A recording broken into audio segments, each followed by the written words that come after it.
back, MHD TV. My name is Lexus, aka LA, aka Lex, and we're here today with our lovely guest, who I'll let her introduce herself. My name is Madison. I'm from Stoughton, Mass. I actually just finished my sophomore year of college at Fitchburg State, and I'm actually studying psychology, so yeah. That's amazing. And I heard you were a college athlete. Yes. What are you playing? I'm playing field hockey, and I actually recently tried out for the lacrosse team this past spring semester, so yeah. That's amazing. You go from the ground to the air real quick. No, real quick. Rise and shine, it's affirmation time. So to your right, there's an affirmation, and I'll let you read yours first. My life is a joyous adventure. Yes, it is. I am responsible for my own life. Yes, I am. Snaps for that one. Snaps for that.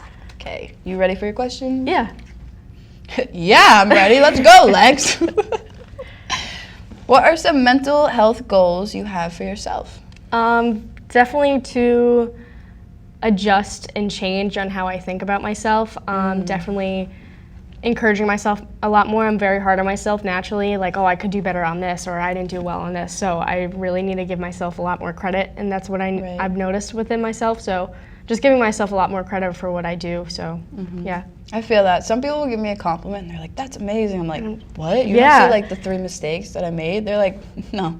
The only person who's going to see it is you. Yeah, exactly. You know what I mean? And then we can learn from those and move on from them. Yep. As a college athlete, what do you think you should reach out? What? As a college athlete, when do you think you should reach out? Definitely when you're not having fun anymore. I noticed that with lacrosse. This was my first year actually ever playing.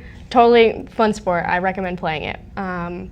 But towards the middle and the end of the season, I really just wasn't having any fun anymore.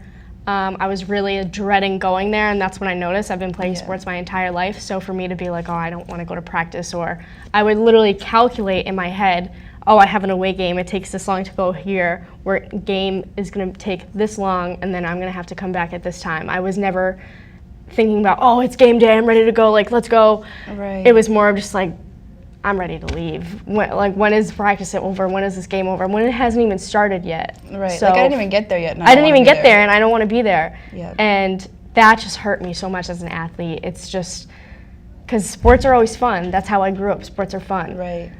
And like field hockey is everything to me, and field hockey is not like that for me at least. So when I noticed that with lacrosse, I was like, wow, something's not right here, because typically this is not what I'm like. I didn't even care about the playing time that I was getting, and typically, like, with field hockey, I would be like, Coach, my brothers or my parents are coming today, can I get a little bit more? And she's like, yeah, like, thank you for asking, you want to be in that game, and I'm not even involved mentally. I don't want to even play. I don't want to make a play. I don't want to be on the sideline with my team. Like, as much as I loved them, it's just, this was not for me anymore, and I hated that. Like, I've never felt like that before, so that really had a huge effect on me. And it's draining. It's super, super draining. That's probably all you thought about within your day is, okay, I can't wait to get to practice so I can leave practice. That's right. Oh my gosh. Yeah. Like no, I played lacrosse in high school.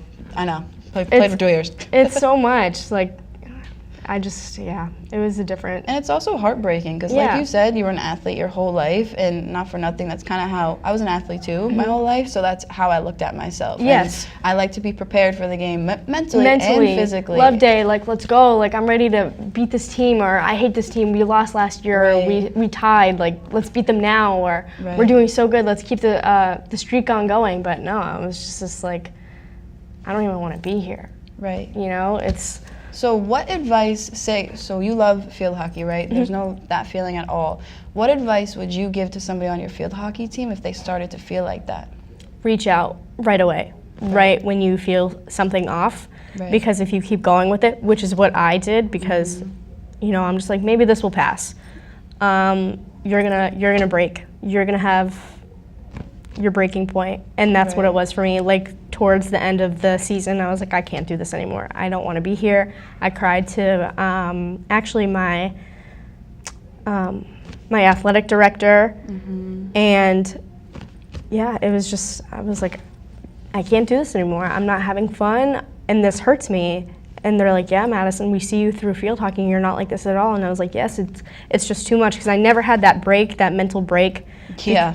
And from going right from field hockey to 2 weeks off when it wasn't 2 weeks off. I don't For know me, how dual sports athletes do it it. was, I'm oh gonna my be real gosh, honest like with I you. don't recommend it. Just stick with the sport that you have so much passion for. Yeah, And, that's what I did. And no, like that's what I'm doing now. I'm not going to play lacrosse anymore, but it was a good experience for me, like to find other people and to open up to something that I've never even like done before. I've never played lacrosse in my life. I picked up the stick within 2 days and instantly and like that, but you still gave it a try, though. I gave it a try, and, you know what I mean? and I you went weren't just like, whatever, I'm not going to try it, I'll probably hate it. You were like, let me at least give myself a try. Yeah, exactly. So I'm thankful for that, trying new things and being open to new things, because that's something that I'm really like not struggling with, but I tend to be like, okay, like I'm settled with this, I'm fine with this, I'm comfortable with it, rather than like, oh, I don't know that. What if I'm gonna suck? I'm not gonna. I don't want to embarrass myself, and I did, but it was fine with it. I'm like, yeah, whatever. I've never played this sport before, so let's go for it. Why should you expect to be good? Yeah, why? Just start, right? That's what I'm saying. And so,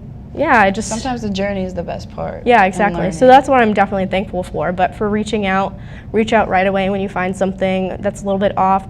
If you don't want to go to the coaches, go to a captain or go to a player on the team that you're super close with. Right. And just be like, hey, I'm not feeling like this anymore. This is how I've been feeling. I've never felt like this. What do I do? You know, and I wish I did that to give myself that little break. But I went through it all, and I don't regret it. Because I knew I was going to be upset with myself. I'm like, okay, if I quit now, because I literally had 2 weeks left, and that was my breaking point, 2 weeks left in the season. And I was just like, you know what? I'm going to push through it. Because in the end, I know I'm going to be harder on myself if I gave up, because I don't want to do that to my team as well. So that's what I did. Right, so you did that for yourself and your team. Yes. That's amazing. And that's really hard to do, to be honest with you. It was very hard. I'm very proud of you for all of that, seriously. Thank you. Because I don't even want to move on from this question, because it's so important, but like I've seen so many of my friends and other athletes who maybe have played the game since they were 5. That's what I'm saying. And they're not even playing for themselves anymore. They're just playing. They're just playing, or they're playing for their parents because their parents told them to play. They're playing for scholarship. They're playing for X, Y, and Z. Some of them literally can't quit. Yes, which I totally get, and I understand that. But I hate, I wouldn't say hate. I feel like hate's a really strong word, but such a strong word. You know, like I really don't like when someone says, oh, I'm doing this for my parents. Yeah. Your life is not your parents' life. You need to do something that you enjoy, whether it's a sport that you're playing, a major that you're in, a job that you're doing, just whatever. It's your decision. It's not their life. They lived their life. They accomplished everything that they wanted to, and that they did.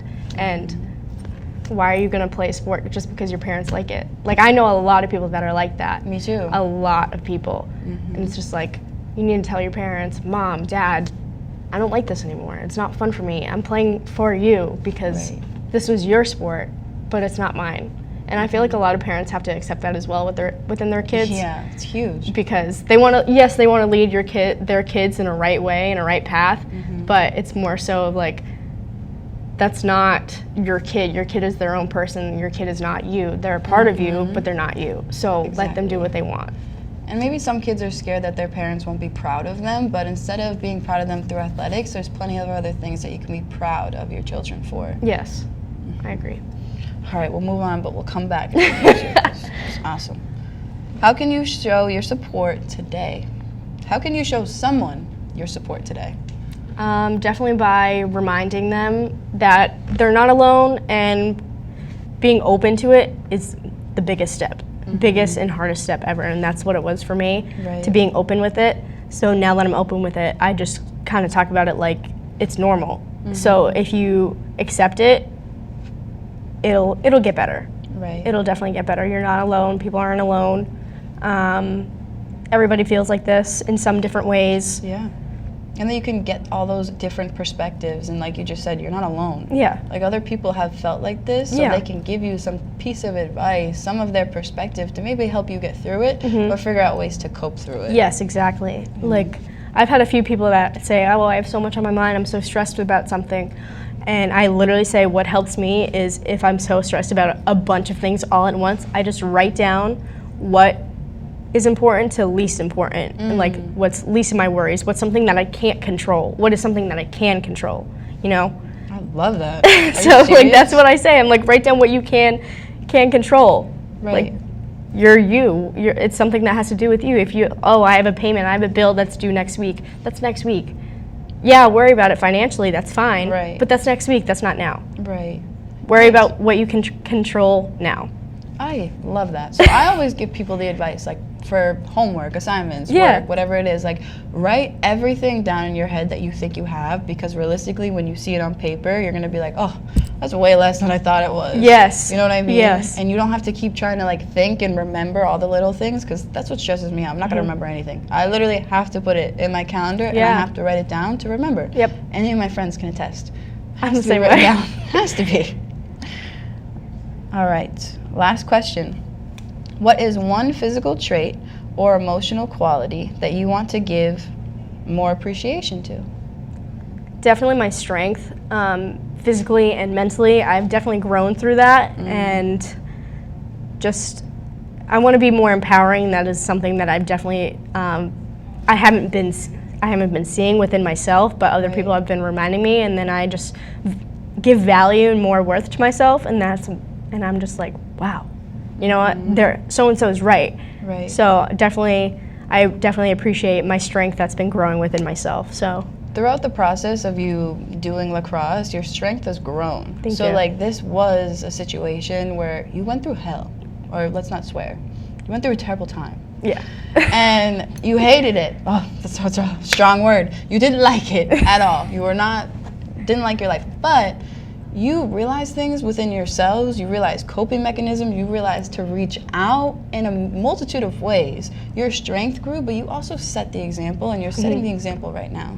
Thank you. And you'd only be able to do that since you went through that experience. If you didn't, maybe we wouldn't be sitting here. Yeah, exactly. You know what I mean? 100%. Thank you for being on this show. This rock star. She is amazing. Thank you. Absolutely did amazing. Thank you for your support, and you are more than welcome to pick out a sticker of your choice. Our stickers are on the website if you want to check them out, along with apparel, the artwork that's behind us, as well as my coffee cup, which is keeping my ice real nice. See ya later. Bye. Thank you.